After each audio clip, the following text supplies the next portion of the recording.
Hi there, everybody. Welcome to MindPoint Group's webinar on insider threats. Thanks for joining us today. I'm excited. This is one of the first of our webinars in many to come. So a little bit about me. I'm Matt Shepard. I'm one of the co-founders of MindPoint Group, and I serve a day-to-day role as the Vice President of Information Security and Privacy for the company, overseeing the delivery and execution of our portfolio of projects within the cybersecurity space across the public and private sector. Last year, that amounted to approximately $60 million in total work. And so, my background on a personal level, I've got about 23 years of experience starting out in small projects right around the time of the dot-com boom, doing web development and moving into help desk support, systems engineering, network engineering, and eventually into cybersecurity focused roles. Specializations, if I do have one, would be security engineering, automation, and security operations. But I do tend to think of myself as a jack of all trades and master of none. So why are we here today? I think the topic of insider threat, first of all, there's a number of different webinars available on the web. Some of them provide some really good content on the details of insider threat programs, how to prevent, detect, mitigate insider threats. And so starting from that basis, we wanted to bring a different perspective to the topic and make sure that we were bringing something new to the table in terms of the way to think about the topic or to address it from a different perspective or a new perspective. So to that end, that's really the basis for the way that we're going to set off on this discussion today. And one of the things in talking to a range of different customers, other experts in the field and whatnot over the course of the last, however many years, over about a decade, dealing with insider threat and insider threat programs, there's a unique aspect to insider threat in that there's a lot that people throughout the industry agree on. There's a shared understanding of it. But then there's specific ways in which there's a divergence between different people that you talk to in terms of how the concept of insider threat is understood or how to address it.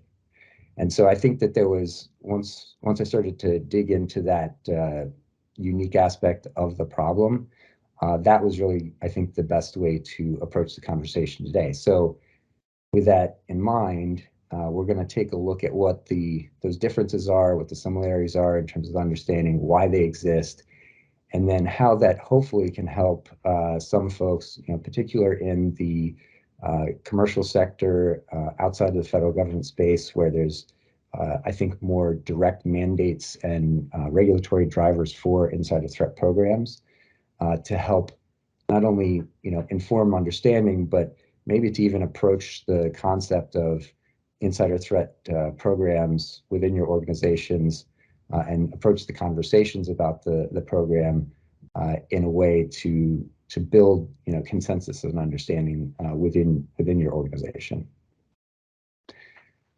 So what do we all agree on? When we approach the topic from the perspective of the problem, what is an insider threat? There's by and large chorus of unison agreement on what that is, right? You can see here, some of the stuff that we'll go through is almost, routine textbook type of understanding of insider threat, because our definition of the problem is pretty mature at this point, right? So a couple key notes, though. An insider is a person with authorized access. So someone who's within your organization.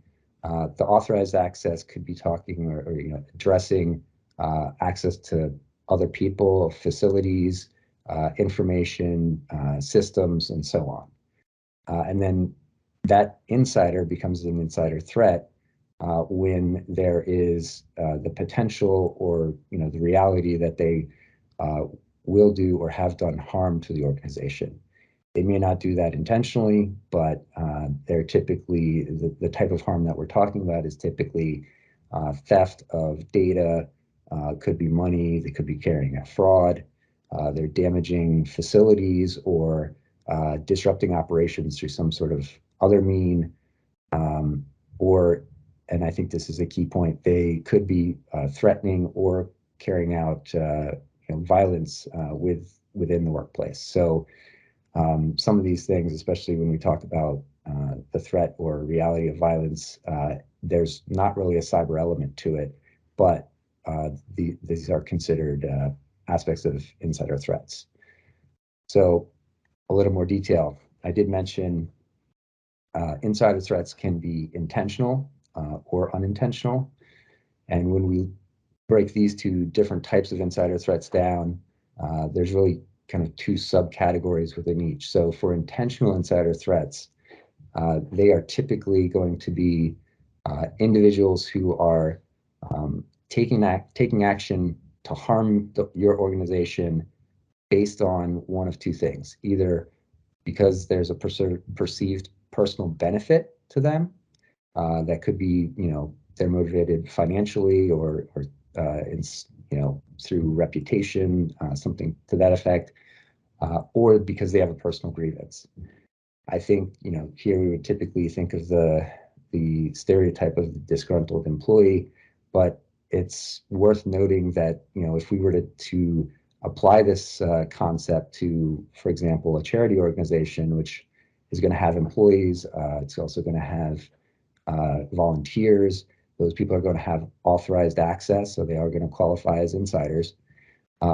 If they were to find out that the mission of the organization, the charity organization, to which they've dedicated their time, potentially on a volunteer basis, there was something that they thought aligned their personal beliefs with that of the organization, and that all of a sudden was that concept or preconceived notion was challenged in some way, and they became disillusioned with the organization, they would just as well be classified as an insider threat, the same way what we would think of like a disgruntled employee. So I think it's important that sometimes to just broaden the aperture on the way that we think of some of the different aspects of personal grievance and these intentional or malicious insiders who are looking to harm organizations.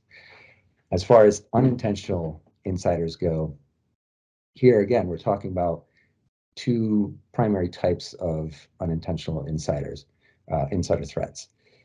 The first is we're all human. People can make mistakes, and there could be accidents that create insider threat risk for the organization. Those would be categorized as accidental, unintentional insider threats. There are also cases where employees or the people that are authorized within our organizations are performing harm to the organization through their carelessness or negligence. And there's obviously a gray area between accident versus total negligence in terms of someone performing their duties, but it's worth noting that there are those two different sort of aspects to the way unintentional insider threats can be thought of. As far as what outcomes insider threats are looking to achieve, they're really breaking down into a couple of different outcomes. I've seen, some definitions include some variations on these, but at the core, people are generally looking to steal something from the company. It could be directly money, it could be intellectual property assets, data. Maybe it is for a commercial organization, it's customer data that they would steal and use for for their own benefit. But the point is that they are for theft, or in some cases would be classified as fraud. They're looking to directly extract money from the organization for their own enrichment, typically. Espionage is a slight variation on that, where they may be doing basically the same type of thing, right? They're taking some sort of asset from the company and using it for their own benefit, but they are exchanging it with a third party in the process. So it's not directly stealing money. It might be directly stealing intellectual property, but then providing it to a competitor in the industry. Talk about the government, we're typically talking about classified data that's being stolen and provided to either activist groups or to foreign countries. And then we've got sabotage. Here, it's important to think of the fact that the employee or the insider threat is really looking to disrupt normal business operations. So whatever that looks like for your organization, again, could be a charity, could be a commercial sector company, but there's a business process and a mission of the organization that is conducted on a day-to-day basis, and an insider threat is looking to disrupt the ability to carry that out. This could manifest itself in terms of knocking systems offline. For example, if you were to lose your customer relationship management system for most of a day, if you think about the financial impacts to your organization from that happening, that would obviously be detrimental, would be harm to the organization, right? But they could also be looking to modify data. So if they were to change all of the customer records and the list of items that they've purchased from you in the past, or even to initiate incorrect shipments, that type of thing, that's still going to disrupt normal business operations. There's probably going to be a financial impact. There's going to be a loss of reputation, which is also quantifiable in some sense asset to your organization. So that could be the way that they manifest sabotage as well. It doesn't have to necessarily mean just making systems or aspects of the business unavailable.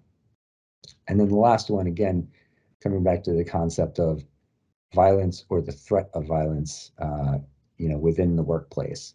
And in this one, it really is less important as to whether the violence is caught early on before it happens, or if there's threats and that kind of thing. But the escalation towards creating a hostile work environment is, I think, the key here. So, just being careful that we're not saying, well, there was threats of violence, but they weren't actually carried out, so this person's not an insider threat. That would not be the right way to think about it. So moving on to where we have consensus, or where consensus breaks down, sorry.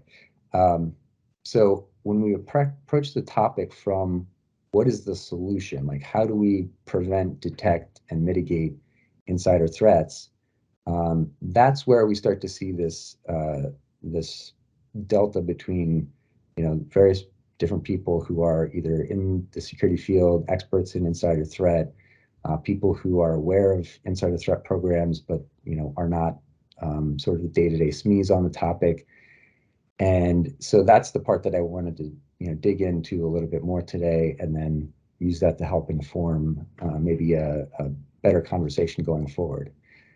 So one thing to keep in mind, if we go Google insider threat right now, there will be a never-ending supply of resources presented to us.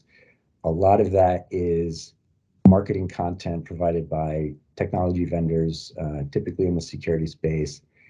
And so that, I think, has in part fueled some of this this gap in understanding, right? Because from the perspective of a UBA, user behavior analytics vendor, or UAM vendor, data loss prevention technology vendor, then insider threat is going to largely be a problem that's solved with whatever their product is, right?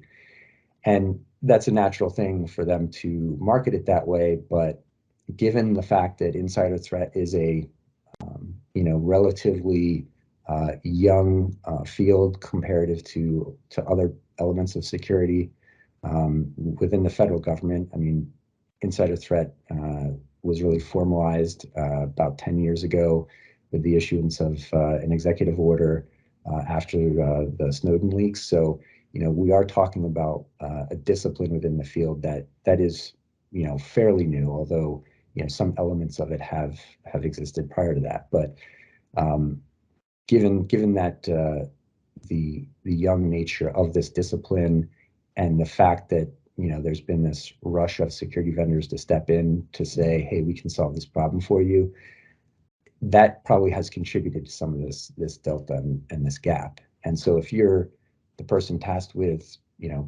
responsibility, you're the IT program insider threat program manager within your organization, you may find it somewhat difficult to communicate with those that are aware of the program but not experts in the field, because they conceive of this as something that can be solved by buying a single or a handful of products, right?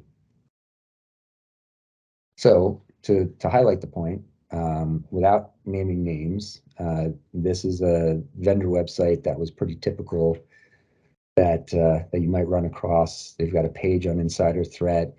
The interesting thing to keep in mind is that the section of the page that this screenshot is taken from, everything above it covers all of the stuff that there's general agreement on, right? Like, what are insider threats? There's unintentional threats. What are those? What are intentional threats? What do they hope to achieve?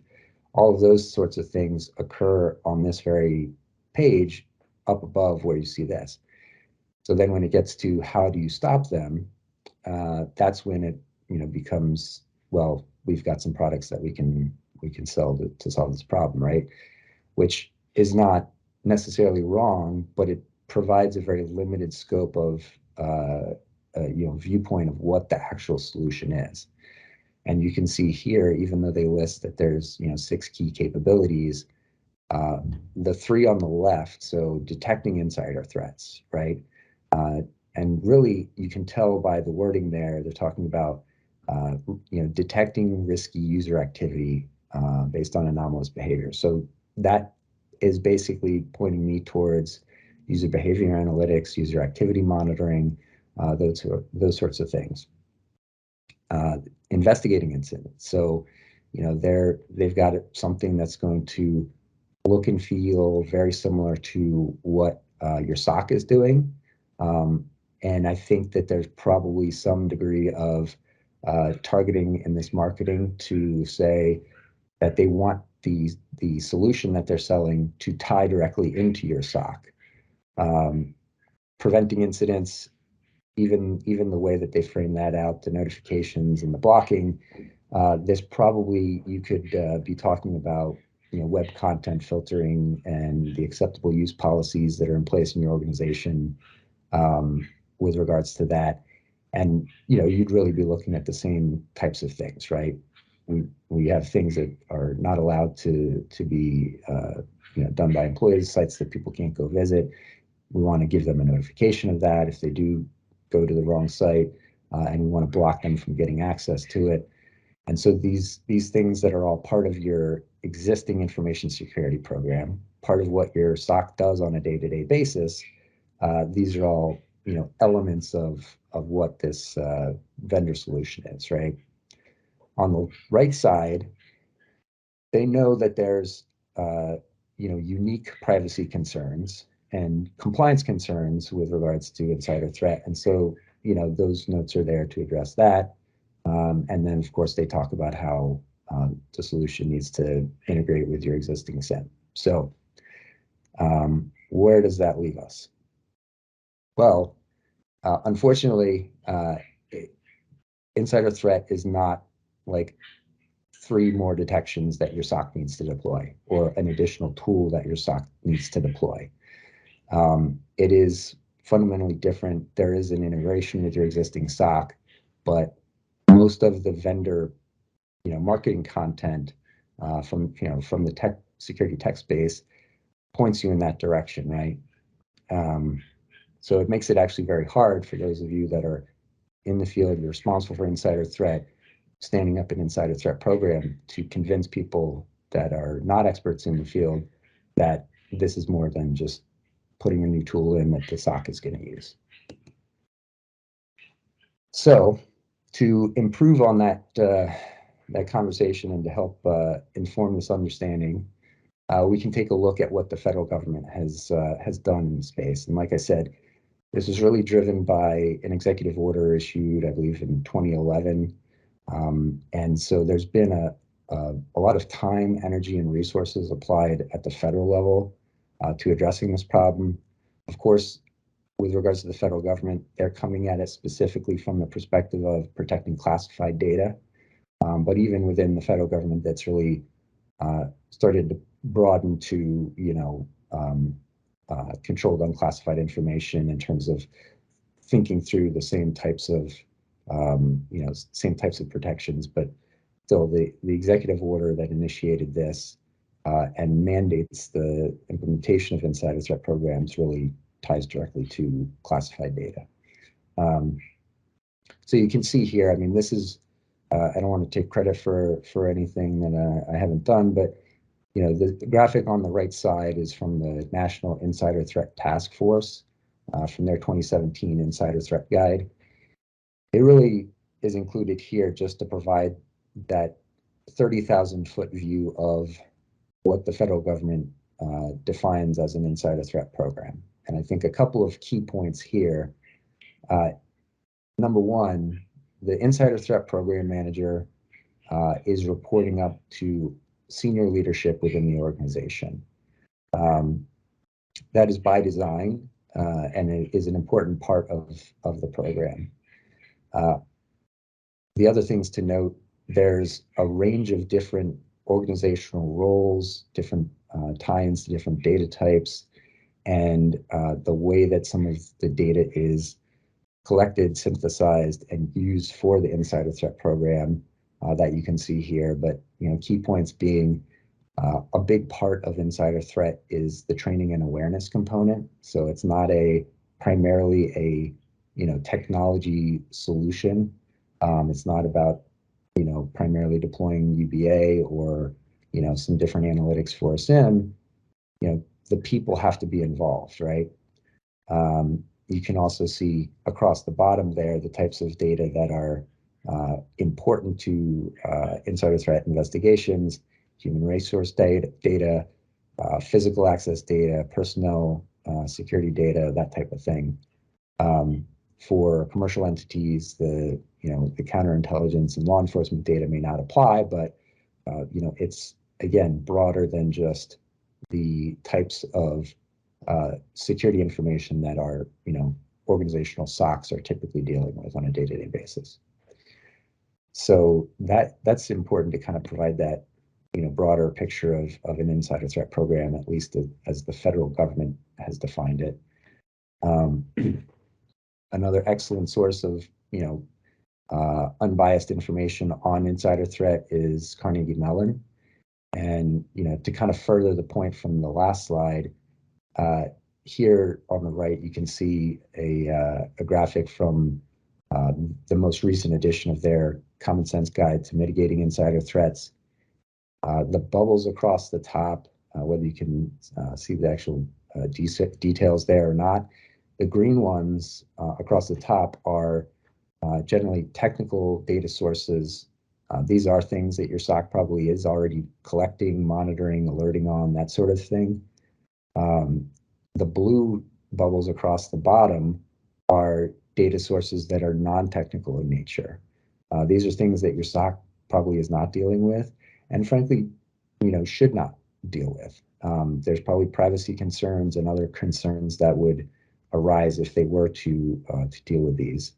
And kind of furthering that point, it's important to note that the goal is not to say, hey, how can we ingest the blue bubbles, those data sources, into our SIM in an automated way, because that may not be something that's either possible or ever going to be a goal of the program, right? But they are data sources that are important for an effective insider threat program.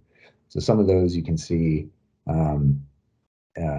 asset management logs, information from background investigations, employee disciplinary records, foreign travel records, if those exist in your organization, the details of performance evaluations, and physical security authorizations, requests, and actual access records.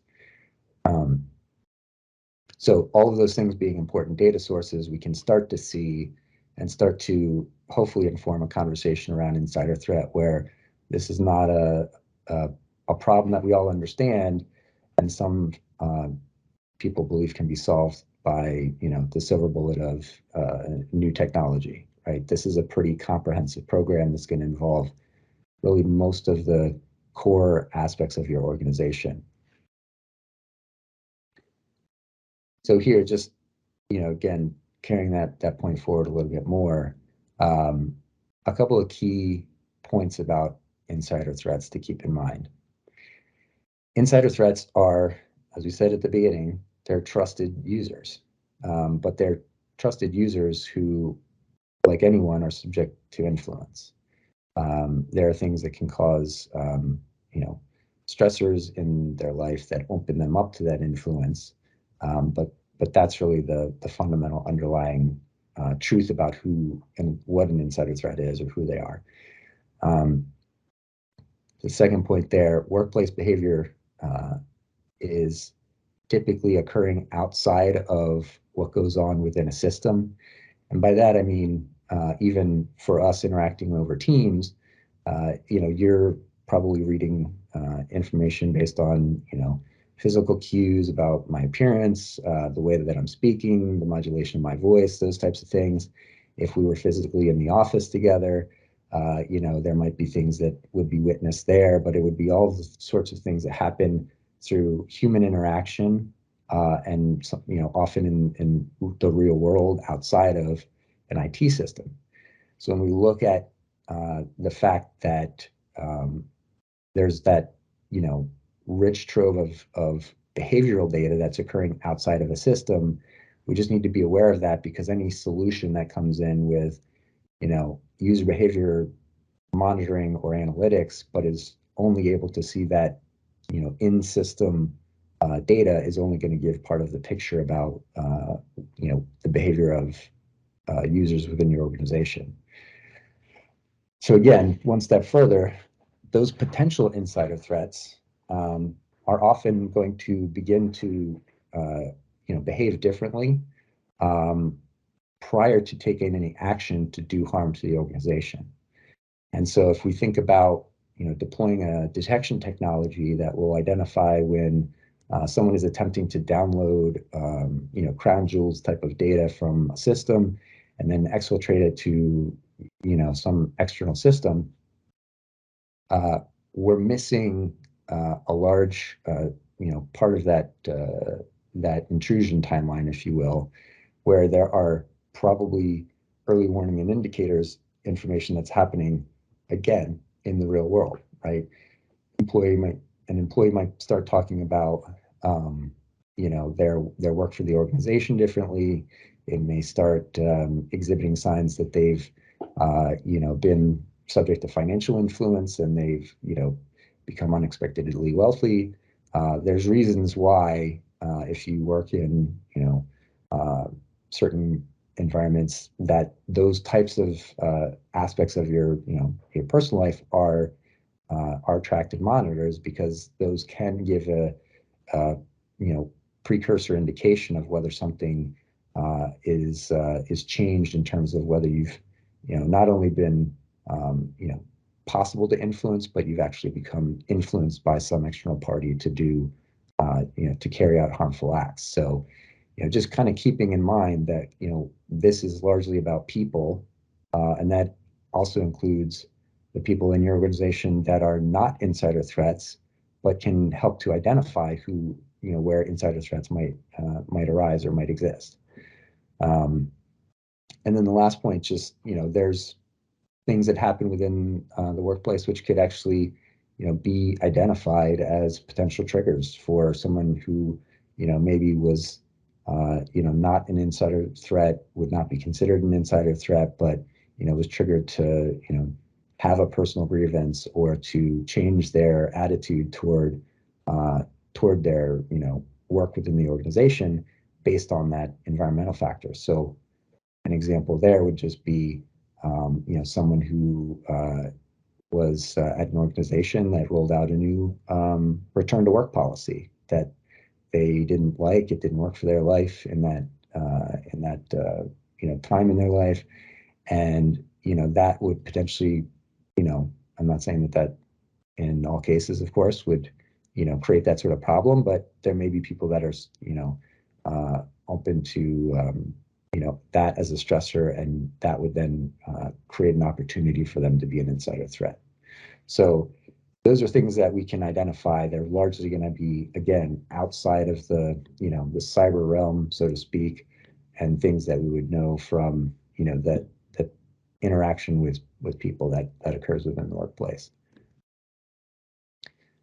So for this last sort of element of this talk, I wanted to get into just a couple of questions to really kind of sharpen the point on why it's so important to make sure that we have a shared understanding of the need for a holistic solution to insider threat.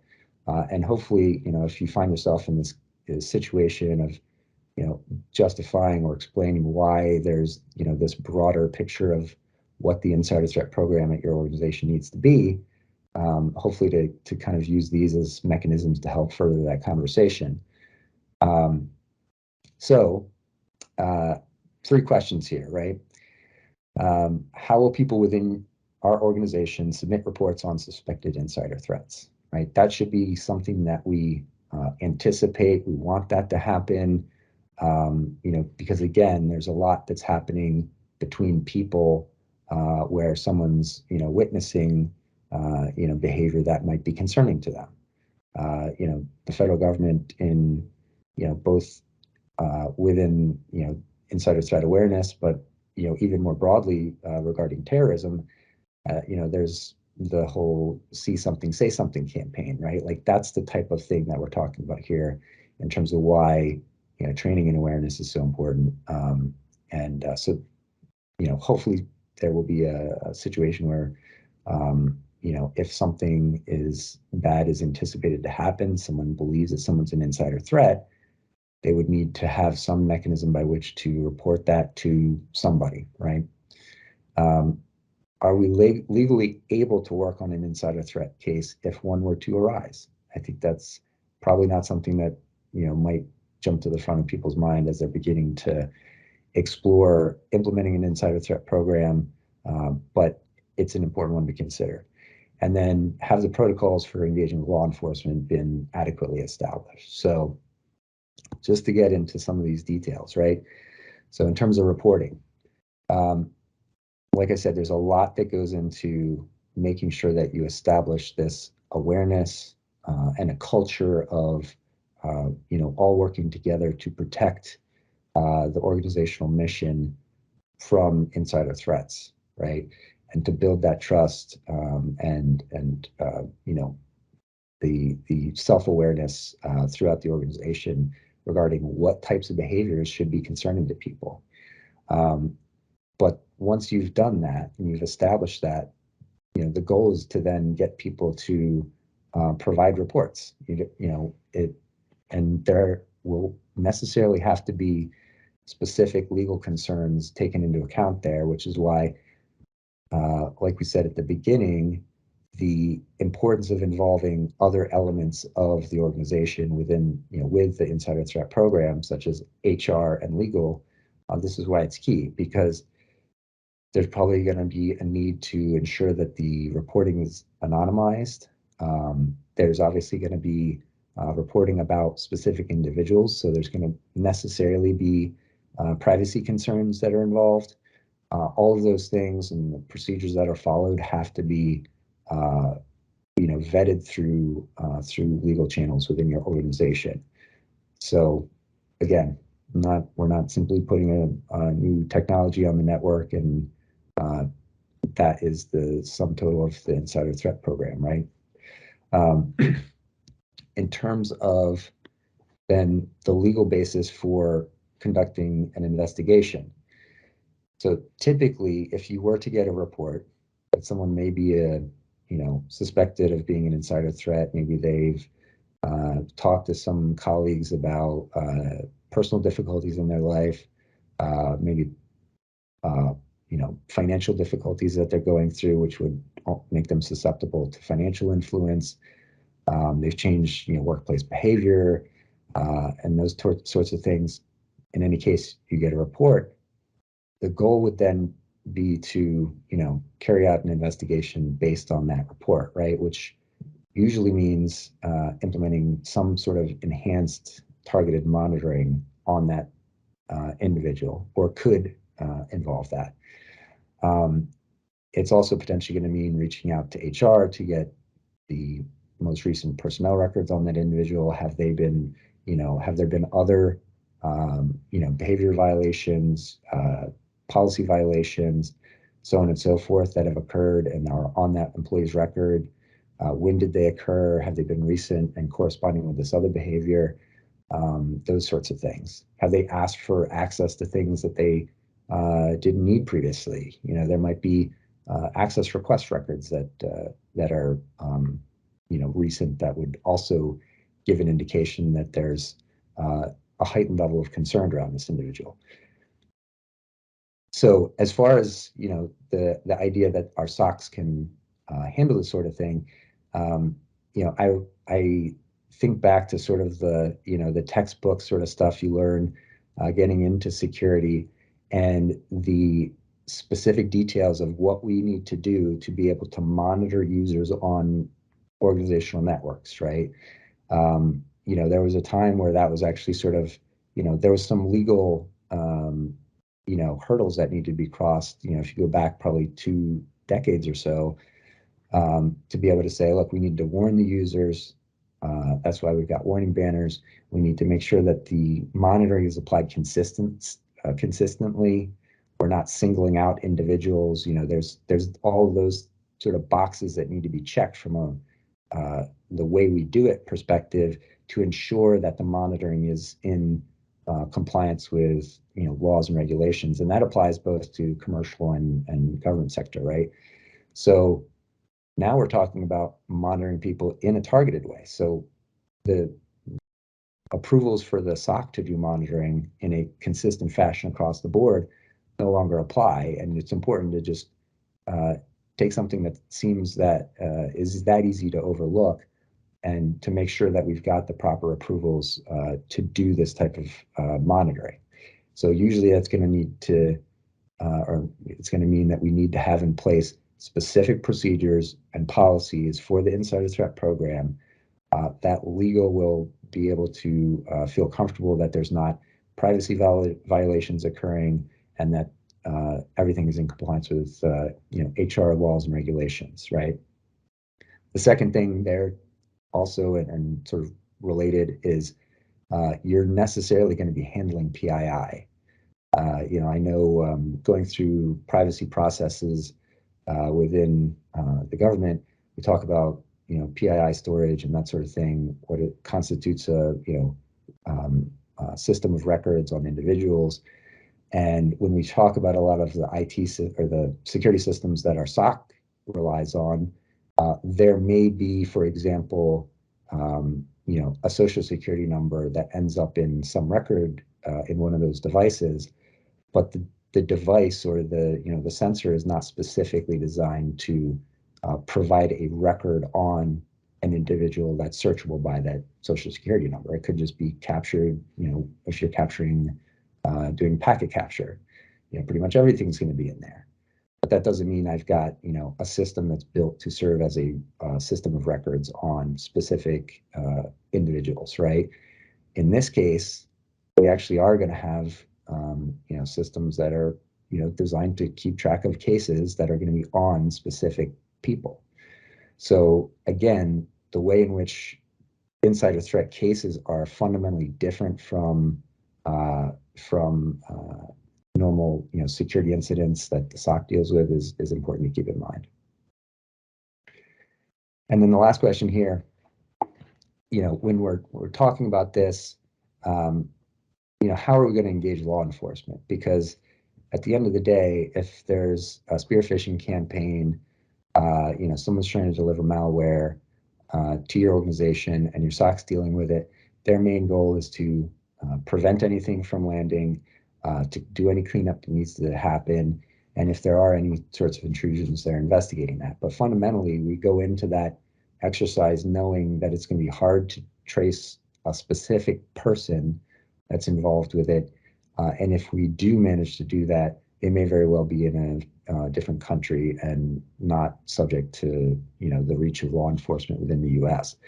So that's sort of a secondary concern. When we talk about insider threat cases, if there are people that are carrying out acts to harm your organization, there's a heightened possibility that law enforcement will be necessary, and we will know who the person is, and they will be within the reach of law enforcement organizations. So there's a higher expectation that law enforcement would be involved, and even if law enforcement is not, we can address the alternate flavor of the question at the bottom.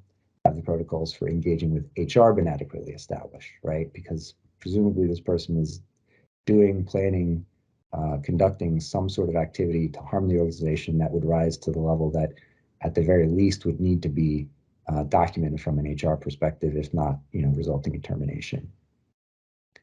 So, wrapping up, just highlighting the fact that when we look at the sea of information out there, there's a lot of useful content, but when we start to look at what's the solution, how do we address this, when we look at some of the content that's available from vendors, it's very specific to, well, we're selling the thing that solves the problem, right? The other thing is, this is all about people at the end of the day, and the degree to which we become over-reliant on technology to solve the problem is a potential detriment to the insider threat program overall. So making sure that that is part of the conversation is a key point. And then lastly, like I said, the federal government has invested a lot of time, energy. A lot of really smart people have thought through some of these legal aspects and the ways in which different parts of organizations need to be coordinated to implement an effective insider threat program. So looking at the NITTF for resources is a great place to start. And then, like I said, Carnegie Mellon has established a pretty good body of work on the topic as well. Less of a specific federal government focus there, so that may be more useful for those in the commercial sector. But and then CISA has some resources as well. But I would look to those in terms of the comprehensive insider threat program and what that looks like, and hopefully some of what we talked about here can help any conversations that you have internally or with coworkers, colleagues, and so on regarding getting consensus on that aspect of this when we talk about the solution. So I just wanted to say thanks. It's been great hosting you all today, and I will turn it over for Q&A. Oh, and sorry, one last one. If you want to contact MindPoint Group, we've got some resources to be able to do so. All right, great. Thanks, Matt, for your time. Appreciate everybody who was able to join us today. We will make some slides available and some of the videos available online following up after the meeting. Please reach out if you have any questions to us here at MindPoint Group, and have a great afternoon. Thanks all. Bye.